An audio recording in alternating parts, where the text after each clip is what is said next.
In this video, we're going to learn about finding multiples. And you already know how to find many multiples because you know how to skip count. So when we find multiples, I tell you to make your mountain, okay? And say we're trying to find the multiples of 2. We put the 2 at the top of the mountain. Okay, 0 is actually a multiple. We put it here at the top of the mountain inside the ice cap because we don't always count it. Okay, and then we start listing our multiples. 2, 4, 6, 8, 10, 12. We could go on, but we can stop right there. And the reason why I say we don't count this 0 is because say your teacher asks you to list your first 5 multiples. Okay, oftentimes we will list 2, 4, 6, 8, 10. Or if it says list the third multiple of 2, that's 1, 2, 3. That would be 6. So 0 is kind of left behind in questions like that. But 0 is actually a multiple of 2. So we just kind of want to put it there just so we don't forget about it. If we need to list the multiples of 8, we would make our mountain. We'd list our 8 at the top. We would start with 0, and now we're going to have to list the multiples of 8. So 8 times 1 is 8, 8 times 2, 16, 8 times 3, 24, 8 times 4, 32. Okay, so those would be the first 4 multiples of 8. Now sometimes we want to find what we call the LCM, which is the least common multiple. Okay, when we think of this word least here, it means the smallest. So say we want to find the least common multiple of 2 and 8.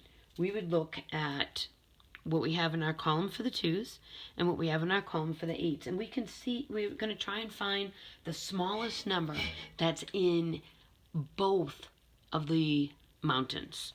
Okay, so we have a 2, there's no 2 over there, 4, 6. Okay, here it is. We've got an 8 over here and an 8 over here. There's no other number that's smaller except for 0, and we don't use 0 when we're talking about least common multiples. So what we would do is we would circle it like this, and our least common multiple would be 8. Least common multiple of 2 and 8 is 8. Let's see if we can do one more of these. So if I'm asked the question to just find the common multiples of a single number, I would just make one mountain peak like this. I would do my 0, and I would start listing 6, 12, 18, 24, 30. Okay, that's 6 times 1, 6 times 2, 6 times 3, 6 times 4, 6 times 5.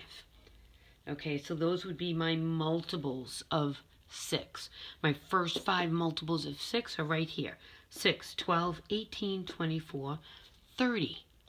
Okay, but now if I'm asked to find the least common multiple of, let's say, 2 different numbers, such as 8 and 12, okay, what I do in that case is I make a mountain with 2 different peaks on it. Okay, I fill in my zeros, and now I start listing my multiples. I'm going to go 8, 16, 24, 32. Probably don't have to go any further than that. So I'm going to go over here and see if I can find a common multiple. If I find something that's also over here. So I'm going to do 12, 24, 36, 48. Now I'm going to stop and I'm going to look. Do I see anything that's in both columns? Well, I see my 0, but we can't use that. Okay, and then I see my 24. Okay, if I were to look here and there was no common multiple, that would mean that I would have to keep going because all numbers have a common multiple. Okay, this, though, is my least common multiple. My least common multiple is 24.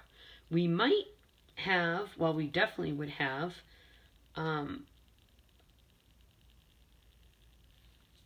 some more common multiples, if I kept going with this one, my next number would be 8 times 5, which would be 40. 8 times 6, which would be 48. So look at that. Now we have another common multiple.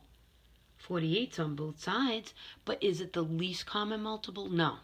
And we're always looking for the least common multiple. Okay, so in this case, our least common multiple is 24. So remember, when you're finding multiples, do your mountains, M and M. Okay, when you're doing your factors, you make your T-chart. Factors, T-chart, multiples, M. That keeps them straight because it's easy to get them confused. Good luck.